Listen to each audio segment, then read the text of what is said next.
Assalamualaikum warahmatullahi wabarakatuh. Terima kasih. Selamat bergabung bersama saya Fitria Nurul Fadia dalam mata pelajaran kimia. Silahkan dipersiapkan alat tulis dan hal-hal yang diperlukan selama proses pembelajaran nanti. Ya, pada kesempatan kali ini kita akan belajar bersama-sama mengenai materi kimia, khususnya materi kesetimbangan kimia. Pastinya kita belum mengetahui mengenai kesetimbangan. Apa sih kesetimbangan itu? Nah, sebenarnya dalam kehidupan sehari-hari kita sangat akrab dengan apa yang disebut dengan kesetimbangan. Saya akan memberikan contoh yang ada dalam kehidupan sehari-hari. Jika kita menyimpan dua buah botol yang sama-sama berisi air namun diberikan perlakuan yang berbeda, botol yang pertama tutupnya dibuka, sementara botol yang kedua tutupnya tetap tertutup. Nah, dalam kedua botol tersebut, jika didiamkan selama beberapa hari akan terjadi perbedaan. Pada botol yang terbuka, jumlah air akan berkurang, dan pada botol yang tertutup, jumlah air akan relatif tetap. Nah, mengapa demikian? Nah, hal ini dikarenakan pada suhu tertentu, air mengalami penguapan dan pengembunan. Pada botol terbuka, air akan menguap dan uap air akan keluar dari dalam botol. Hal inilah yang menyebabkan air pada botol terbuka berkurang. Sementara itu, pada botol tertutup, air akan menguap dan mengembun kembali. Embun air akan mengalir kembali ke dalam botol dan sehingga jumlah air dalam botol tertutup relatif tetap. Hal ini akan berulang secara terus-menerus pada botol tertutup. Apabila hal ini terus terjadi dengan laju tetap dan tidak ada perubahan, maka air dalam botol tertutup dengan kondisi yang sama dan cenderung tetap ini disebut kesetimbangan. Nah, dari sini kita bisa menyimpulkan pengertian kesetimbangan itu sendiri.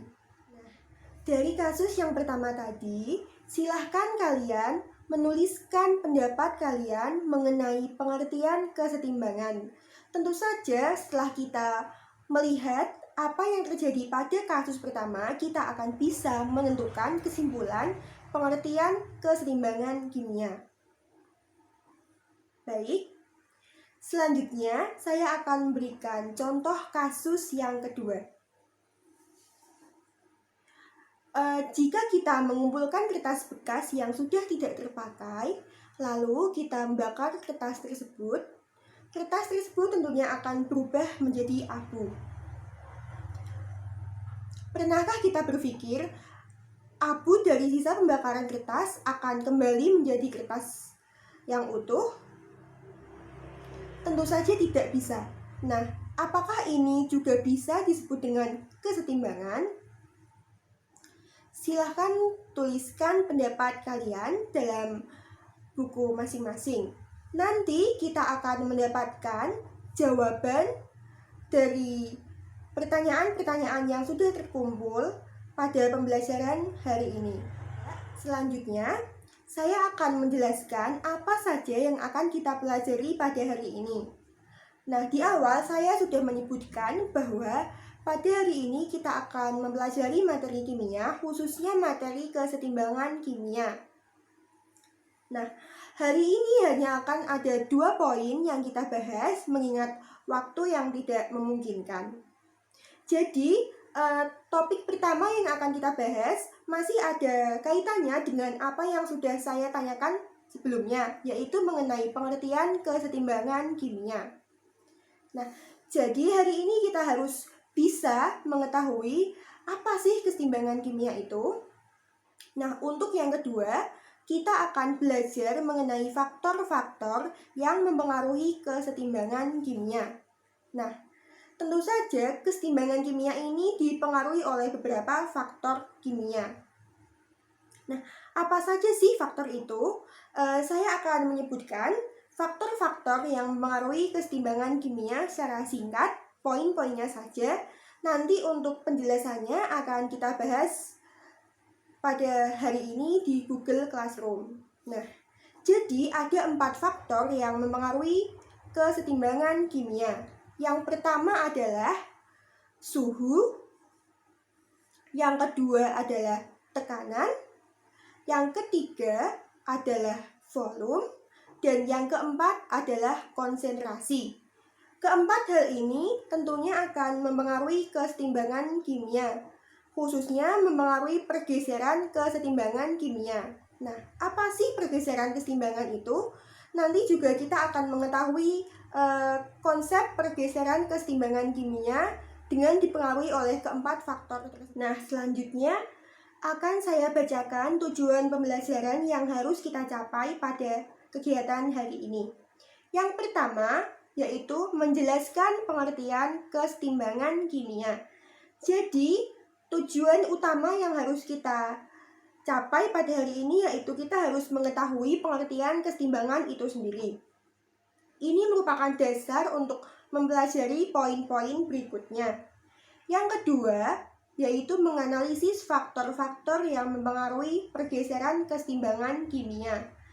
Jadi, keempat faktor yang sudah saya sebutkan sebelumnya akan kita analisis bagaimana pengaruhnya terhadap kesetimbangan kimia. Yang ketiga, yaitu menghitung harga tetapan kesetimbangan. Jadi, kesetimbangan kimia tentunya memiliki harga tetapan yang akan kita pelajari nanti.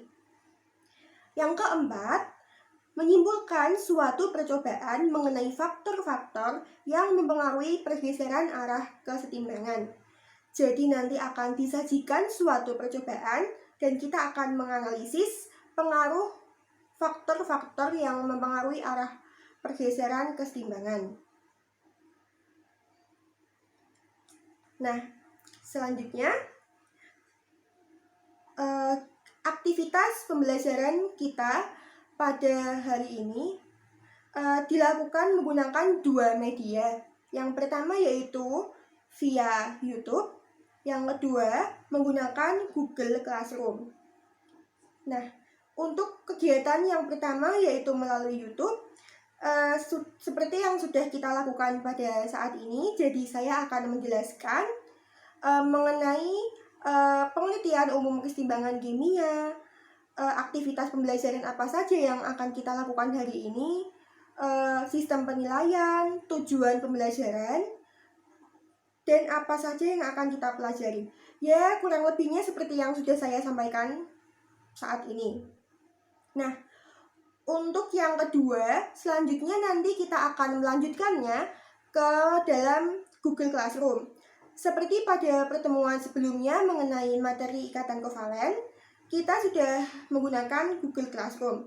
Namun pada pertemuan yang pertama itu, menurut saya ada beberapa kendala, yaitu masih banyaknya siswa yang kurang aktif dalam pembelajaran. Jadi untuk pertemuan kali ini diharapkan semua siswa aktif dalam kegiatan pembelajaran dalam Google Classroom. Nah, dalam Google Classroom ini nanti kita akan mempelajari mengenai kesetimbangan kimia, faktor-faktor kesetimbangan kimia, dan tetapan kesetimbangan kimia.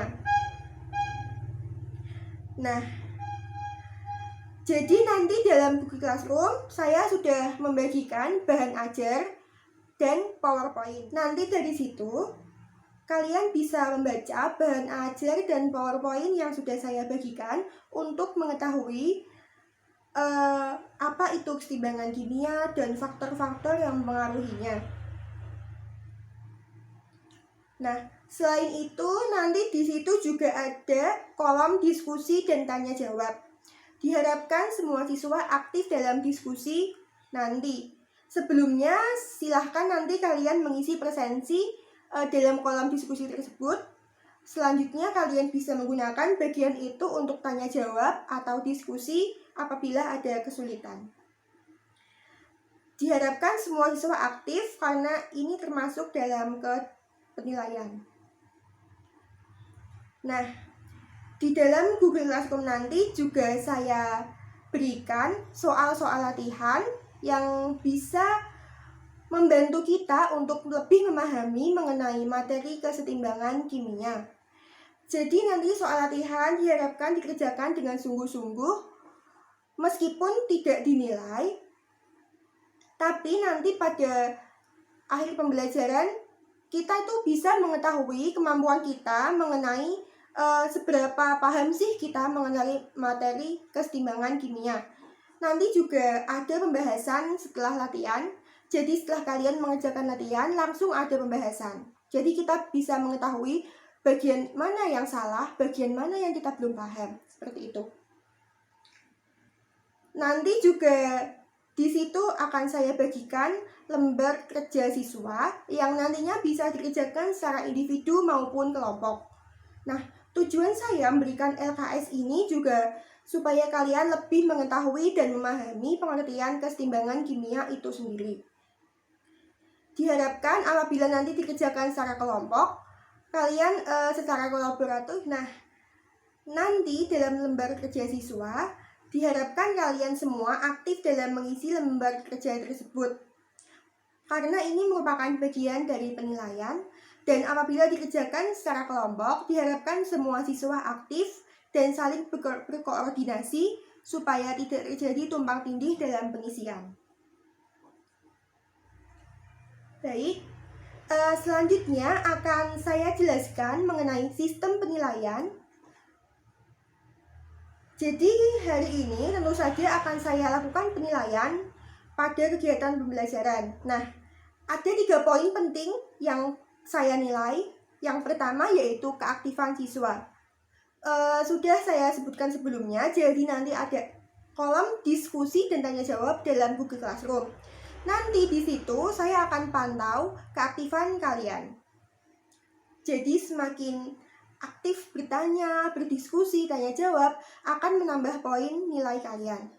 Selain itu, keaktifan juga dinilai melalui pengerjaan LKS yang sudah saya bagikan.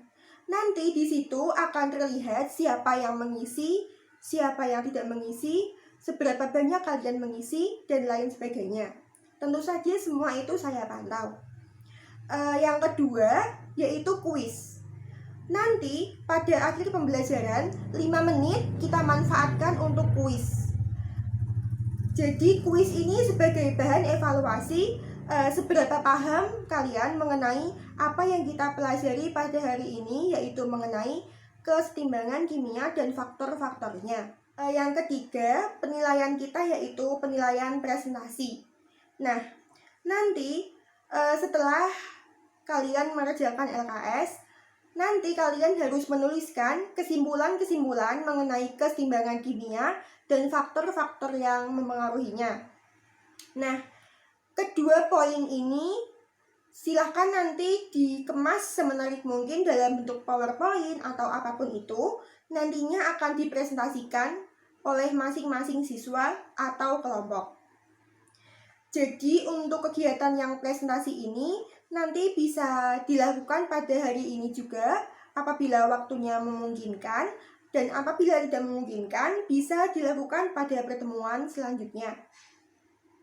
Nah, sudah saya jelaskan semuanya mengenai pengertian umum kesetimbangan, tujuan, aktivitas pembelajaran, dan sistem penilaian. Diharapkan pembelajaran pada hari ini bisa berjalan dengan lancar dan kita bisa mendapatkan manfaat. Terima kasih. Selamat mengerjakan dan kita akan beralih ke dalam Google Classroom. Wassalamualaikum warahmatullahi wabarakatuh.